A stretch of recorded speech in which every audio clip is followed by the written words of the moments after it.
La alegría, como cantaba Serrat y le ponía letra Benedetti.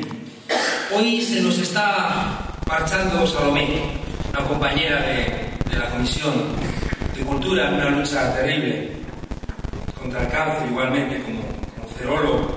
Me gustaría mandarle este abrazo de construcción de la alegría, que es por lo que ella ha luchado durante todos estos meses, ¿no? en este desafío que ha significado la puesta en marcha de Podemos. Dice el artículo 1 de la Constitución que España se constituye en un Estado social y democrático de derecho. Y precisamente por eso nosotros proponemos un proceso constituyente, porque estas 4 cuestiones están realmente interrogadas. España ahora mismo se le están rompiendo las posturas. El pacto que la Constitución nos sirvió para convivir territorialmente hoy no funciona. Y fíjense ustedes que estamos teniendo dificultades para reconocernos en nuestra pluralidad nacional.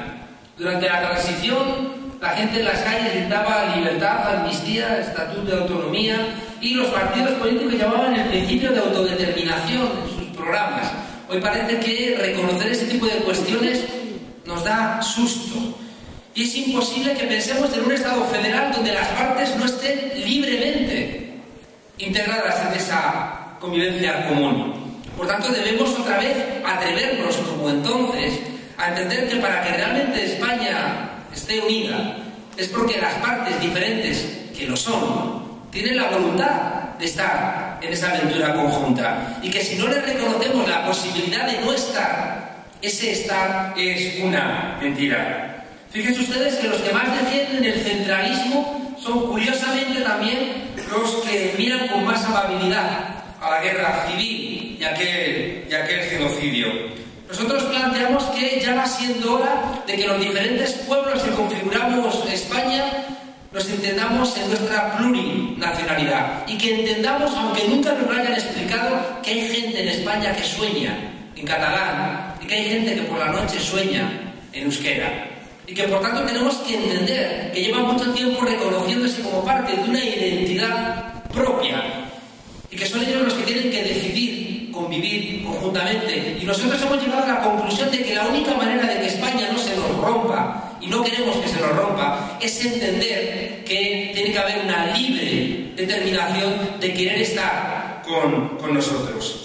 El proceso constituyente tiene, por tanto, que reconocer esta plurinacionalidad de nuestro país. Y en la misma dirección tenemos que reconocer cuál es el papel que queremos dentro de Europa. Y entender un principio que parece que nos hemos olvidado de él, que es el principio de subsidiariedad, que es uno de los principios más hermosos de la Unión Europea puesto en marcha en el Tratado de la Unión Europea del 92 y que parece que lo hemos olvidado, que dice que lo que puede hacer la parte inferior no lo haga la parte superior, pero que eso no significa que la parte superior se desentiende de que realmente esa visión se desarrolla. Por tanto, una descentralización muy lógica en el año 2014, con todo el desarrollo tecnológico que tenemos ya recorrido, pero que eso no implique que la Unión Europea y España en la comunidad se desentiende de esa tarea que pueden hacerlo espacios más reducidos. Al mismo tiempo, fíjense ustedes, cuando hablamos de España, tenemos que preguntarnos qué demonios pintan en nuestro país esas cesiones de soberanía donde hay bases de otros países, donde pueden hacer y deshacer sin preguntarnos a las españolas y a los españoles. Y cuidado también esa gente que se le llena la boca de España y luego cuando le preguntas cuál es el modelo para nuestro país es Eurovegas. Cuando estuvieron a punto en la Comunidad de Madrid de entregar ya no la soberanía nacional, sino el más mínimo atisbo de dignidad a un tipo solamente para que aquí viniesen a jugarse las perras con libertad para cualquier tipo de... iba a decir la economía, pero me da vergüenza, porque querían que dentro de Eurovegas hubiera prostitución, hubiera préstamo de dinero, hubiera ausencia de cualquier control de leyes, es decir, que realmente esa gente que después se ponen los tirantes con los colores de la bandera no tiene ningún tipo de poder, pero ningún tipo de pudor para entregar la soberanía nacional a los intereses económicos de otros lugares. Dice también en el artículo 1 que España es un Estado social. Pues ya va siendo hora de que hagamos reales los derechos sociales. ¿Por qué si nuestra Constitución dice que tenemos derecho a la vivienda hay casi 200 desahucios diarios? ¿Por qué si dice la Constitución que tenemos derecho al trabajo tenemos más de 5 millones de parados? ¿Por qué si dice la Constitución que tenemos derecho a ganarnos de una manera digna y con un sueldo digno nuestra vida? Porque hay gente que cada vez con más desfachatez nos dice que es mejor trabajar por 400 euros al mes que no trabajar. Por tanto, tenemos que hacer un proceso constituyente que reubique los derechos sociales para que se conviertan en derechos fundamentales. Y al final no ocurra como ocurre en nuestro país, que la gente que quiere ganarse la vida dignamente no ve cómo soportarlo sobre la Constitución. En cambio, los que quieren robar tienen anclaje en esa estructura que por culpa de un artículo, el artículo 53, reubica los derechos de nuestra Constitución para convertir en papel mojado los derechos sociales, que son los que nos permiten llegar a final de mes con dignidad. En la misma dirección queremos que el fraude fiscal aparezca en nuestra Constitución como algo contra lo que luchemos. No puede ser que en nuestro país tengamos casi un 25% de fraude fiscal cuando la media europea está en un 15%, y que esa diferencia nos permitiría tener dinero para repartir a esas personas más golpeadas de nuestra sociedad. No puede ser que el fraude fiscal, insisto, sea algo prácticamente desarrollado con impunidad, cuando si un pobre desgraciado se encuentra una tarjeta y compra unos pañales para su niño, tiene que enfrentar penas de cárcel. Aquí si de repente te robas un ático, aquí si de repente tienes dinero fuera que no puedes explicar, aquí si de repente obtienes cualquier tipo de financiación ilegal, tienes todas las posibilidades para irte de rositas. En cambio, la gente de a pie, que a lo mejor también el Partido Popular se encarga de ello, si al final te robas una lata de sardinas, puedes dar con tus huesos en la cárcel. En la misma dirección, ya va siendo hora de que los ricos asuman que tenemos que pagar todos impuestos. Que si no queremos realmente, como ocurrió en los 80 y en los 90 en América Latina, latinoamericanizar nuestro continente y nuestro país, los ricos tendrán que pagar impuestos. Porque si no pagan los ricos impuestos, ¿de dónde sale el dinero para redistribuir la renta? Y ya va siendo hora de que recordemos que todos hacemos falta, porque la riqueza es social. Y si no hubiera mucha gente trabajando, ya miran ustedes cómo los ricos después iban a poder hacer honor a su riqueza. Por tanto, reconozcamos que si todos hacemos falta en la sociedad, también es justo que la riqueza se redistribuya. Y para que la riqueza se pueda redistribuir, es necesario que los que más tienen, más impuestos paguen. Dice también la Constitución, en el artículo 1, que aparte de España y ser un Estado social, es un Estado democrático. Y a veces esto llama a la risa. Un Estado democrático será aquel Estado donde realmente tengamos la capacidad de tomar decisiones y donde los programas electorales sean un contrato. Es una auténtica vergüenza que el presidente Rajoy se presente con un programa electoral y él mismo reconozca que lo ha incumplido puntualmente. ¿Para qué demonios hacemos elecciones? ¿Para qué demonios planteamos los programas electorales? ¿Para qué demonios convencemos a la ciudadanía de lo que queremos hacer si luego, sin ningún tipo de problema, podemos desoír ese mandato ciudadano que debiera concretarse en hacer de los programas electorales contratos electorales? Y aquel que los incumple está rompiendo el mandato popular. Fíjense ustedes que para que España sea un Estado democrático tienen que desaparecer los privilegios de los partidos políticos. ¿Por qué la gente que se dedica a la política tiene que tener ningún tipo de privilegio que no tenemos cualquier ciudadano de a pie? ¿Por qué tienen que estar aforados? ¿Por qué tienen que beneficiarse de la prescripción de los delitos? ¿Por qué tienen el privilegio de recibir indultos? ¿Por qué tienen que los propios partidos, con dinero que pagamos todos, darles soporte judicial? Todos ese tipo de privilegios tienen que desaparecer. En la misma dirección, nosotros tenemos que recuperar o ganar, porque recuperar no, porque nunca lo hemos tenido en la Constitución del 78, la posibilidad de decidir. ¿Cómo es posible que tengamos el derecho al referéndum más limitado de nuestro entorno? ¿Cómo es posible que no podamos poner en marcha referéndums para decir lo que opinamos? ¿Cómo es posible que si de repente cualquier parte del país quieren preguntar a la ciudadanía algo, parezca que se cae el cielo sobre nuestras cabezas? ¿Cómo es posible que se le tenga tanto miedo a preguntar a la ciudadanía? ¿Cómo es posible que los referéndums sean solo consultivos? ¿Cómo es posible que una iniciativa legislativa popular cueste tanto conseguirla y después te la zanje en media hora en el Parlamento desoyendo esa voluntad popular de querer colocar una ley en el Parlamento? Por tanto, tenemos que recuperar muchos elementos de democracia participativa en nuestra Constitución. Y de la misma manera, y es muy hipócrita, perdón a la compañera del Partido Socialista, es muy hipócrita que hablemos de democracia cuando no tenemos el coraje de entender que sin una reforma del sistema electoral en España seguiremos sin tener democracia. Ya está bien de plantear siempre reformas en el aire y desoigamos la necesidad de una reforma electoral para que realmente un hombre o una mujer un voto se cumpla. Por tanto, algo que fue una trampa de la Constitución del 78, que es meter en la Constitución del sistema electoral, si es que no pasa en ningún lugar del mundo. Pero nuestra transición se hizo de manera tal que había que garantizar que la UCD ganase las elecciones. Y para ello había que dar primacía a las zonas rurales respecto de las zonas urbanas. Y por eso se metió en la Constitución un sistema electoral que ya se había aplicado en la ley para la reforma política antes de la Constitución en el año 77 y que sigue siendo prácticamente el que hoy tenemos y que permite un bipartidismo que ya ha dejado por suerte de representar a las españolas y a los españoles.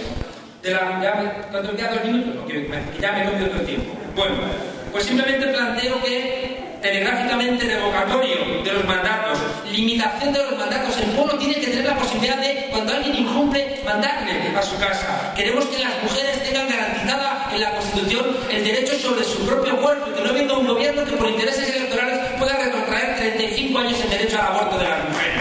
De la misma manera, no aplaudáis que no tengo tiempo.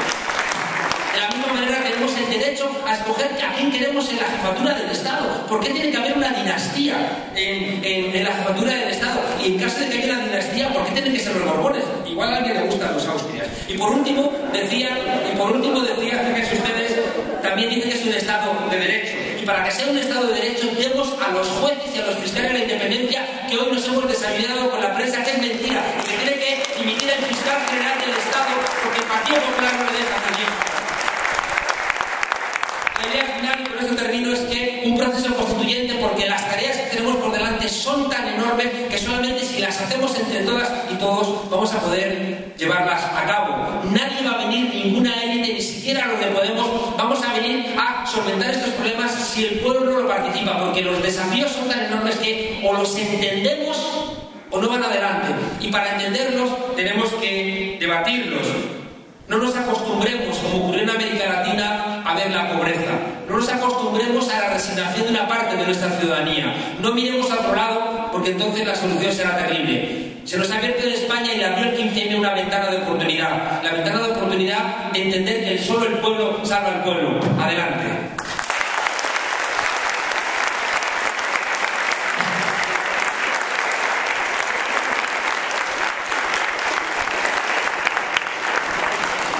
Pues bien, María Luisa Garcedo, Partido Socialista Obrero Español, Sabino Cuadra, Amayur, Ramón Marcos, de Unión Progreso y Democracia, Jaume Cultel, de la Fundación Internacional de Derechos Humanos, y finalmente han escuchado a Juan Carlos Monedero, de Podemos. Conozco un orinal de nombre España, candente en ocasiones, otras tibio. Legisle quien legisle, se desborda. Al sol ya vi mis 35 vueltas y aún no elijo al jefe del Estado. Son 6 los presidentes que he tenido. Al primero le debo la existencia, mi ahora esclavitud cualificada. Al segundo, saber que algunos genes heredan la mitad del Parlamento. Atribuyo al siguiente el educarme, haciéndome creer que somos nobles. Del cuarto, lo mejor es que me olvide. El quinto fue leal, pero cobarde. Y el sexto, nuestra pura mala suerte. De todos sus recortes de gobierno, el más sangrante es el inteligencia.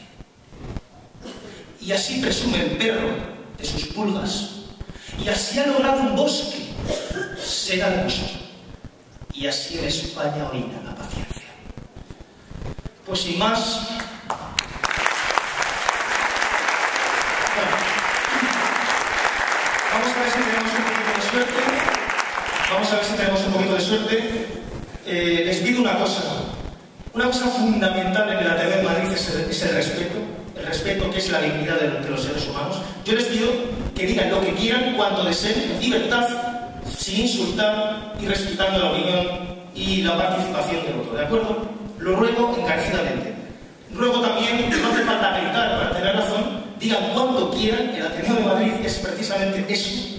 Ahí esa libertad la tienen ustedes ahora mismo en la mano, pero ruego no ofendan personalmente y argumenten, que de eso se trata. Bien, también más que un argumento, lo que les pido es comprensión a la hora de hacerles preguntas. Si tienen dudas acerca de cualquier asunto, este es el momento.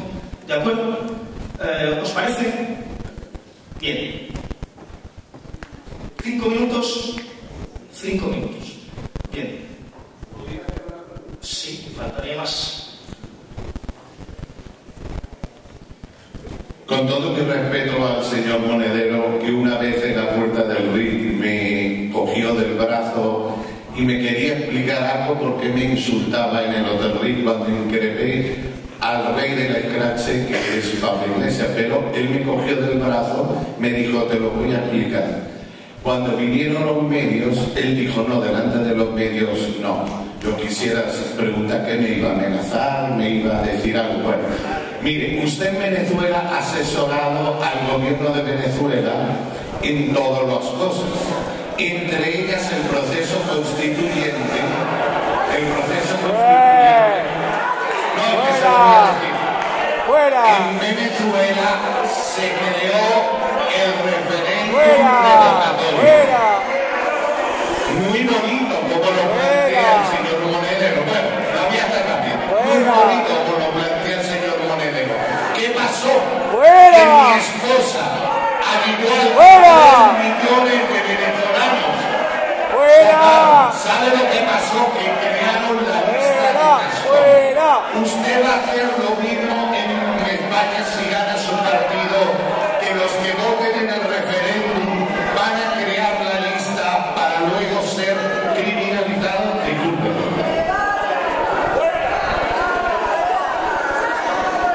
Normal.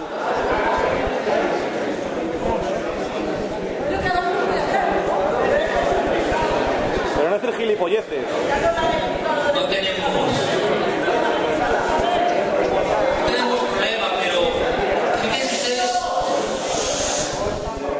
fíjense que, Por favor. que ya hemos dicho que los de Podemos hemos tomado al final la decisión de los lunes, los miércoles y los viernes ser de ETA, los martes, los jueves y los sábados ser chavistas furibundos, y como somos un país católico, los domingos descansamos, ¿no? Es muy cansino, ¿no? Que siempre que estamos hablando de propuestas para nuestro país nos saquen, ¿no? A discusión un país que está a 7.000 kilómetros del nuestro, ¿no? Es muy curioso que siempre que queremos plantear las necesidades que tenemos en España de poner en marcha una reforma, en este caso constitucional, siempre, ¿no?, se utilice, bueno, pues ya digo, el tema de ETA, el tema de Irán, el tema de Venezuela, porque parece que hay problemas, ¿no?, en enfrentar realmente lo que nos ocurre en nuestro país. Al final se convierte, no sé si en una provocación o en una manera de distraer realmente lo que nos interesa a los españoles. Y es curioso, ya digo, que cada vez que quisiéramos poner en marcha procesos de discusión de las cosas que necesitamos, miren ustedes que he planteado una lista bastante larga de cuestiones que tenemos que discutir. De repente digan, no. Yo no quiero que discutan ustedes sobre este tipo de elementos, discutan ustedes sobre Venezuela. Al final me parece que quien opera de esa manera no quiere mucho a nuestro país. Quien está realmente intentando hacer que no hablemos de los problemas de España, sino que nos distraigamos con problemas de otros lugares, no quiere mucho a nuestro país, y ya va siendo hora de que les digamos, déjenos de una vez discutir de nuestros problemas y no nos distraigan tanto con problemas que realmente no son los nuestros. Gracias.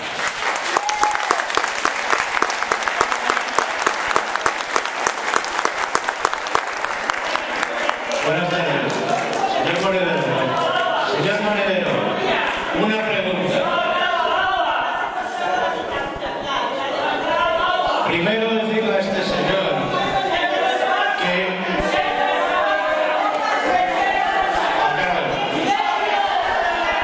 Vamos a ver, por favor, es el Ateneo de Madrid.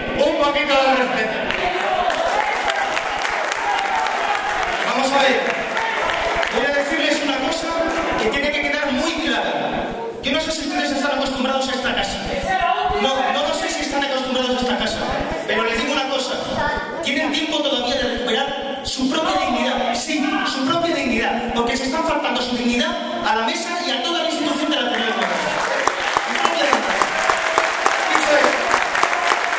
Dicho esto, les voy a decir otra cosa. Juan Carlos Monedero conocía, por favor, déjenme hablar. Juan Carlos Monedero conocía que iba a pasar esto. Lo sabía 10 minutos antes y aún así se ha quedado. Por favor, tengan el respeto. Simplemente háganle preguntas, él responderá. No tiene más.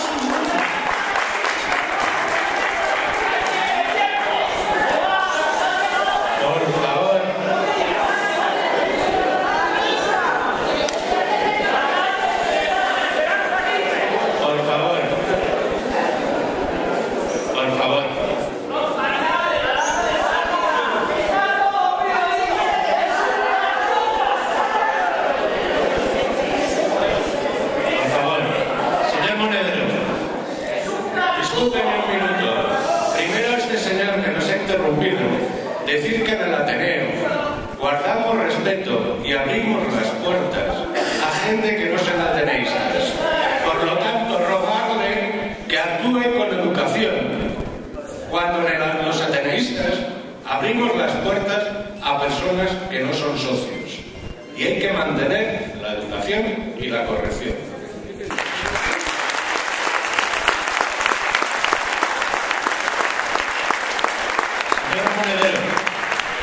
Ahora le toca a usted responder a la pregunta del oyente.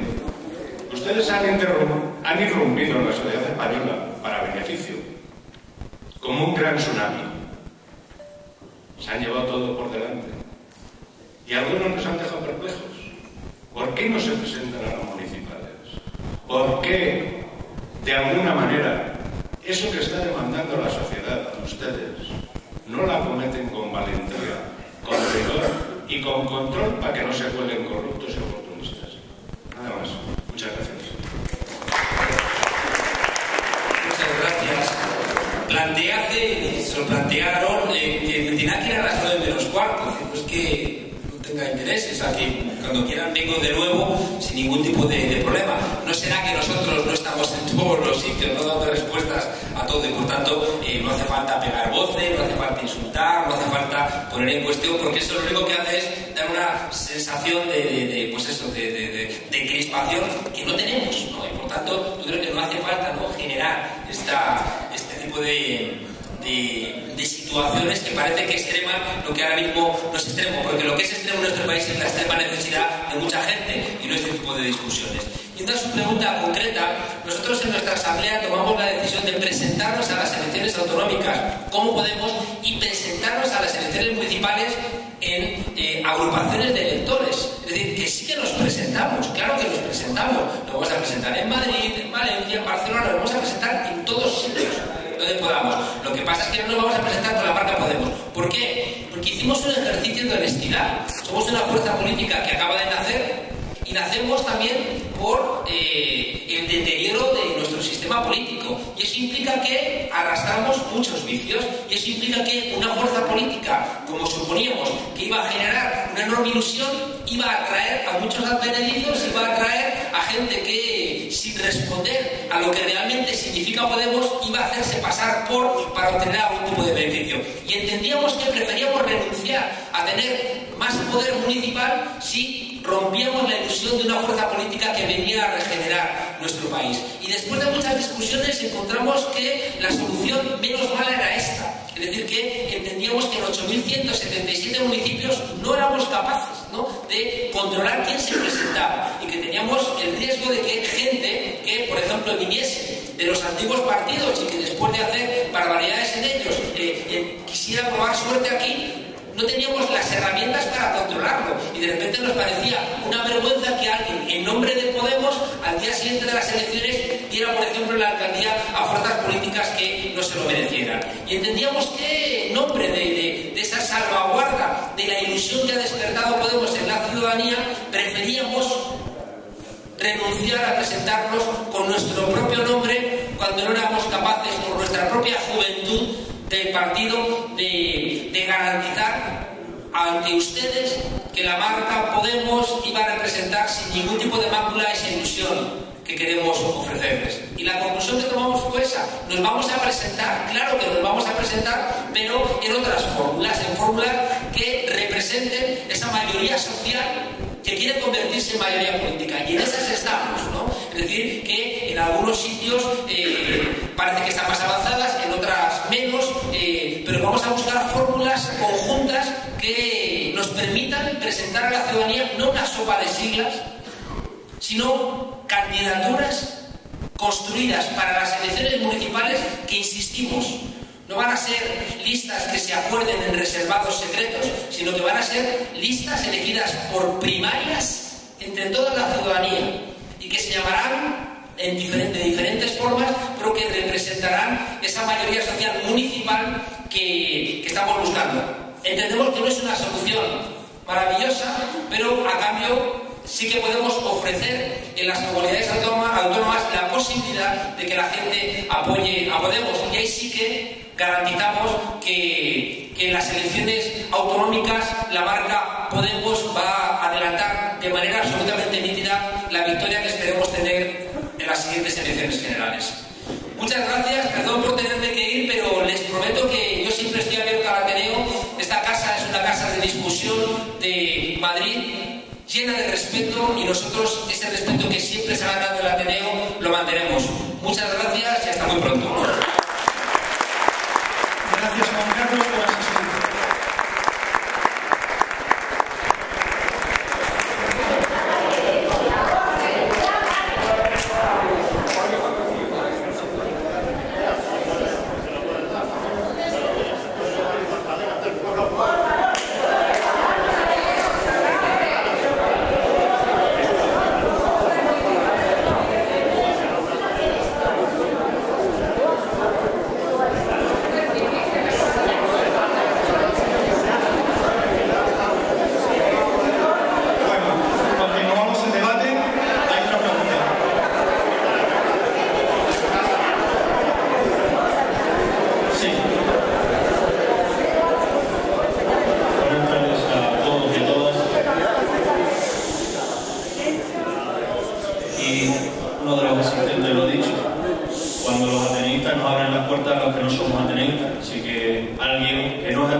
que han salido tremendamente beneficiados en estas últimas décadas de este sistema político y que ha perjudicado terriblemente a los trabajadores, manteniendo un nivel de paro estructural y además con una dualidad en el mercado de trabajo entre trabajadores temporales que tienen trabajos precarios y que duran poco y aquellos que tienen un trabajo definido. Y este ha sido el resultado de la forma en la que se ha gobernado en España. Entonces, nosotros, ¿qué es lo que proponemos? En primer lugar, y aquí se ha hablado de la necesidad de hacer una reforma de la ley electoral. Bueno, pues nosotros nacimos con esa propuesta. Fuimos el primer partido que lo propusimos cuando nacimos, porque estábamos convencidos de que en España era imprescindible romper, para cambiar las instituciones, romper con el monopolio político que había existido hasta este momento como consecuencia de una ley electoral completamente injusta.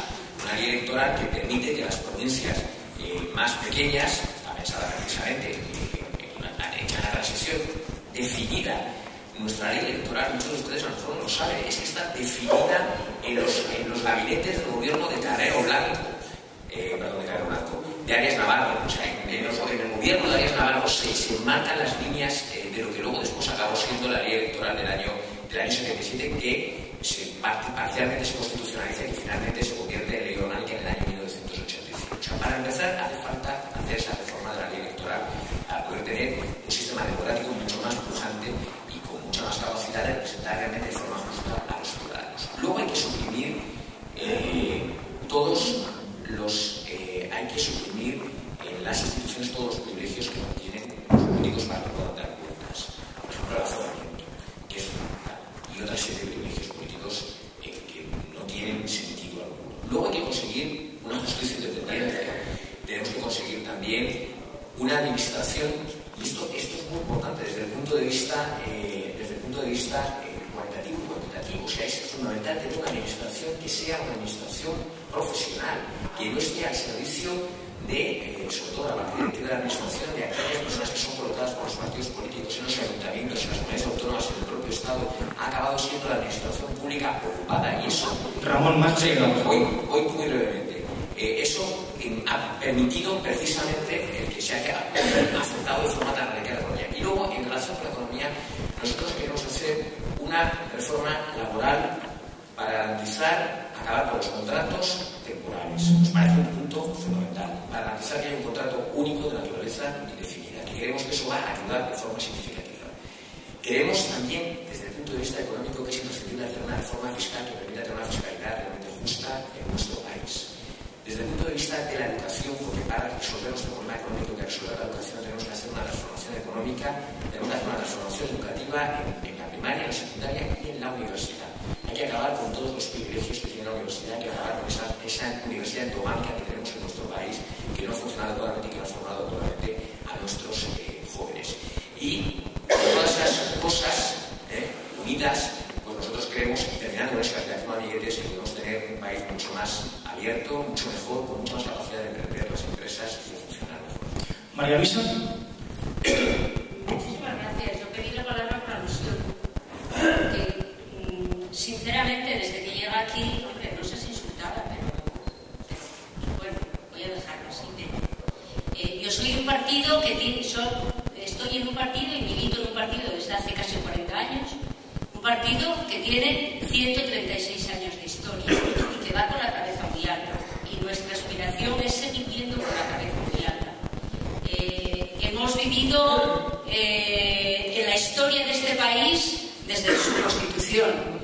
Los socialistas hemos sufrido todo tipo de persecuciones, cárceles, asesinatos, etcétera, etcétera. Y el hecho de ser un partido que lleva muchos años comprometido con la democracia y con la justicia social y con la libertad de este país no nos condena. Eso espero. Y tampoco nos identifica con la corrupción. Eso espero. En este país hay miles y miles y miles de políticos a todos los niveles trabajando honestamente por el bien colectivo y no merecen que se descalifique colectivamente de corruptos y de despreciables. Me resisto y me resigno y lo combato. Porque si hemos llegado hasta aquí, en la situación que yo comentaba en mi intervención, de los años de progreso con esta Constitución, ha sido como consecuencia del trabajo de muchas personas. Con proclamas para el aplauso no se consigue la gestión y el bienestar de los ciudadanos. Eso lo podemos hacer tranquilo, eso no cuesta nada, ni conlleva ningún esfuerzo. Lo que conlleva esfuerzo es el trabajo diario y comprometido, y desde luego el participar a través de un partido político proponiendo un modelo de sociedad que, evidentemente, según los partidos políticos, proponemos modelos de sociedad diferentes. Y yo estoy muy orgullosa de la aportación de mi partido en estos 30 años a la sociedad española. Si hay un estado de bienestar, ha sido el Partido Socialista que lo ha impulsado. Todas y cada una de las medidas del estado de bienestar, ahora socavadas por un gobierno de la derecha. Por eso queremos reformar la sociedad, para elevarlo a derechos básicos de ciudadanía, para que no se pueda socavar, ha sido por apuesta del Partido Socialista. Si hay derechos de las mujeres, todos y cada uno de los derechos de las mujeres han sido peleados por el Partido Socialista. Si ha habido una consolidación fiscal en nuestro país, ha habido una apuesta de consolidación fiscal que es necesario mejorar y que hay que perseguir la elusión fiscal, evidentemente, y ahí estamos, y porque consideramos que no todo está hecho, consideramos que hay que seguir trabajando. Por eso estamos aquí, por eso seguimos teniendo presencia en nuestro país. Y si queremos seguir profundizando en la democracia, porque no todo está logrado, por eso queremos mejorar la Constitución. Pero ojo, con la mejora de la representatividad de la democracia no se consigue todo. Hay que también trabajar en eficacia, en hacer reales esos derechos, en hacer esa administración que antes apuntaba, una administración ejemplar, no cayó del cielo, alguien la construyó. Si los médicos no cobran en la consulta, alguien lo prohibió y alguien creó el Sistema Nacional de Salud por derecho de ciudadanía. Por tanto, aquí nada cae del cielo, aquí hay un trabajo de muchos años que no se puede despachar como un insulto colectivo. Cabe decir que la ministra es una defensa programada por Pedro Floro, que ella en realidad es experta precisamente en estado de bienestar. Esto creo que es útil decirlo porque desde joven su especialización, su trabajo, su atrevimiento, su valentía ha ido ligada en esa dirección, y por eso ahora, cuando habla precisamente del tema que ella conoce a la perfección, pues se la ve efectivamente la política que lleva dentro. Sabino, yo no sé, Sabino.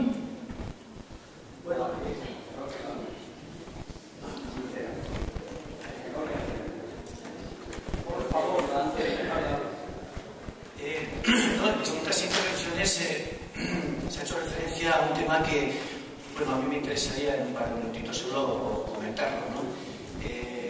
Tiene que ver con todo lo que he estado señalando yo antes.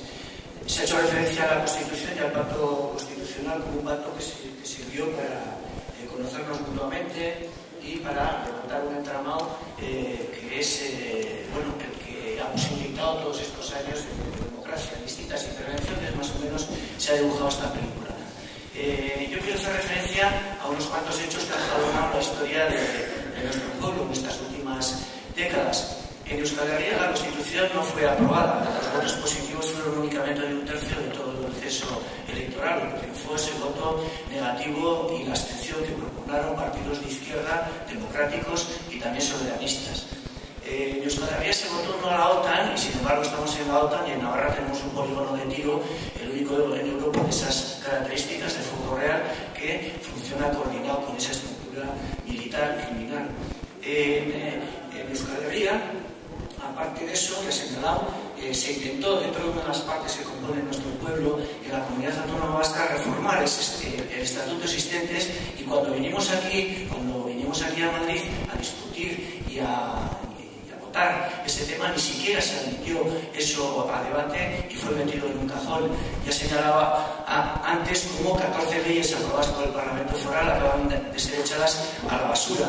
Temas concretísimos que tienen que ver con el estado de bienestar, con las hipotecas, con el copago sanitario, etcétera, etcétera, etcétera, etcétera, ¿no? Esto es lo que está ocurriendo en Euskal Herria. En concreto, se nos impone hoy en día por parte de un gobierno del PP que, en concreto en Euskal Herria, en las últimas elecciones, sumados sus votos a los del PN, únicamente llegaban al 22 y pico %.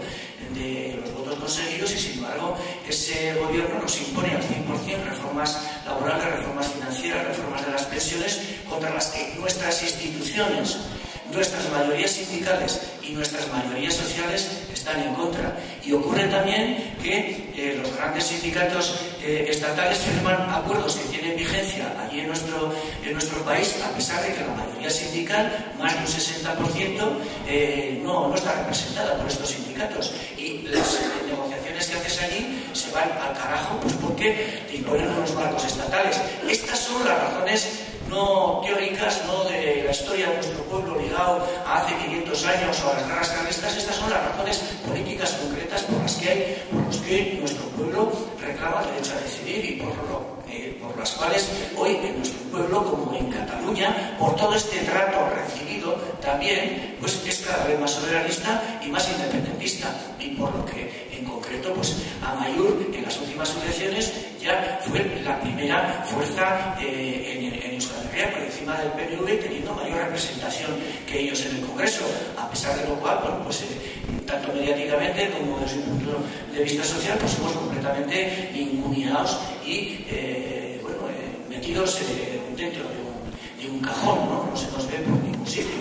Yo quería comentar esto pues, para que se atiendan los problemas que se están planteando, problemas democráticos, todos ellos, desde nuestro pueblo, también desde Cataluña, desde unas realidades concretas que estamos viviendo, que siguen afirmando, y bueno, la palabra es un poco dura, pero nosotros así lo entendemos, que sigue afirmando que existe una opresión nacional sobre nuestro pueblo y que en el terreno democrático pues, tiene unas repercusiones muy, muy grandes, y que en la situación actual, y termino ya 10 segundos, en la situación actual en la cual nuestro pueblo mayoritariamente y la izquierda soberanista y Abertzale en particular quiere optar por unas vías democráticas, pacíficas, de resolución definitiva del conflicto que hemos estado viviendo en las últimas décadas por parte del gobierno del PP y bien auxiliado por otros partidos, por parte del gobierno del PP, parece siempre que más que la paz lo que desean es volver a una situación anterior, porque hoy en concreto los presos y presas vascas y el nivel de vulneraciones de derechos humanos que se están dando, se siguen dando en cuartelillos y comisarías allí en Euskal Herria, sigue siendo tan o más crudo que el que antes estábamos padeciendo. Y las últimas disensiones incluso y protestas que se están dando dentro de la judicatura, en la propia Audiencia Nacional, en el propio Tribunal Supremo, así lo están indicando. El gobierno del PP no quiere la paz, el gobierno del PP quiere volver a situaciones de conflicto armado, ¿no? Porque eso es lo que le interesa, porque eso es lo que le interesa para tapar realidades sociales aquí existentes y realidades políticas. Jaume.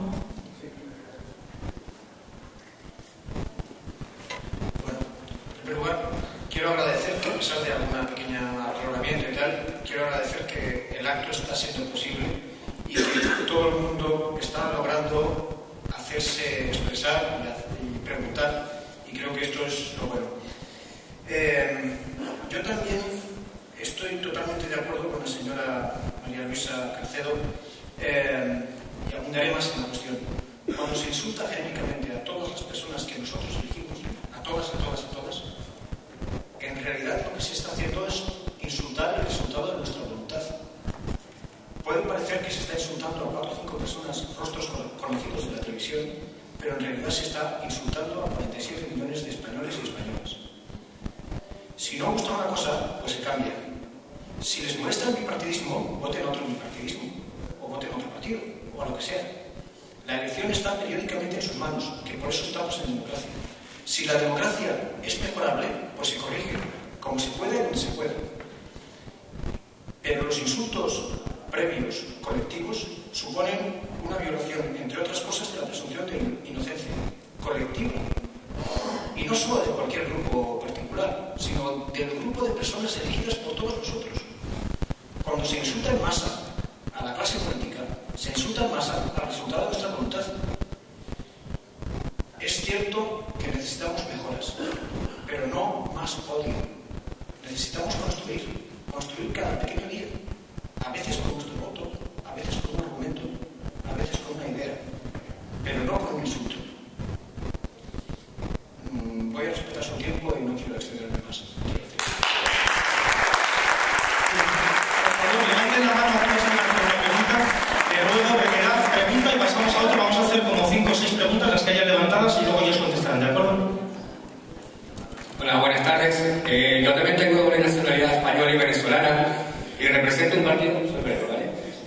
partido de izquierda venezolano en Europa que se llama La Causa R, opositor a lo que creemos que es un régimen militar en Venezuela. Pero nunca vamos a defender, voy a apoyar tus palabras, nunca vamos a apoyar el insulto y el agravio verbal que puedan mostrar hacia cualquier representante político. Nos guste o no, soy totalmente, literalmente opuesto al señor Monedero, pero no por eso lo voy a insultar. Mi pregunta, para ser breve, es con Jaume Urgel y la diputada, ya que soy militante del PSOE. Estamos viendo unos cambios muy grandes en la política española, ¿vale? Se está, lo que dicen, repartiendo la torta de la votación. ¿Qué necesitamos en el PSOE? Yo creo que hace falta una regeneración no solo de gente, sino también de ideas. ¿Están ustedes de acuerdo? ¿O qué podemos aportar nosotros militantes de base para mejorar? Gracias. A ver, ¿alguien más? Sí, buenas noches. Muy brevemente, yo quería solamente hacer un comentario, una pregunta, pero creo que es propio el comentario decir que caray, que yo que debuto hoy como ateneísta, que me hice socio ayer, porque llevo muchos años buscando un espacio donde uno pueda expresarse con libertad, respetarse y hablar tranquilamente, y cuando uno no tiene nada en común con el otro, y aquí hay otras personas con las que pues yo sinceramente tengo poco en común, pero estoy seguro que puedo sentarme con ellos, hablar y construir algo juntos. Por eso me he sentido muy frustrado al inicio, hasta que alguien ha dicho, bueno, pues estas voces no son ateneístas, y he dicho, bueno, no el que más grita es el que siempre tiene más razón, y otro ateneísta como don Miguel de Unamuno creo que decía, caramba, si me resonaba eso en la cabeza, ¿no? 75 años después, podréis vencer, pero no convencer, por favor. Por favor. ¿Quieres recordar las preguntas?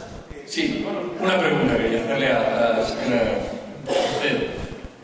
Porque yo no entiendo muy bien esto de la posición federalista. Me gustaría que nos hiciera un poquito más de pedagogía en el sentido de qué añade a su juicio este concepto federalista al modelo autonómico que ya generalmente todo el mundo reconoce como el más descentralizado probablemente del mundo. ¿Qué añade el federalismo a esto? ¿O qué cosas, qué notas que serían características de ese federalismo que ustedes proponen no caben en el actual modelo constitucional autonómico? Muchas gracias.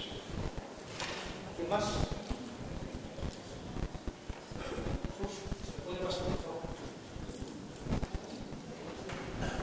Yo a los dos congresistas que tenemos, a usted, señora congresista, usted lleva, ha dicho, 40 años de militancia en el Partido Socialista Obrero Español.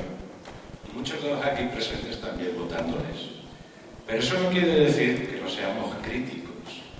O sea, antes nos hablaban de los derechos humanos, de la sanidad.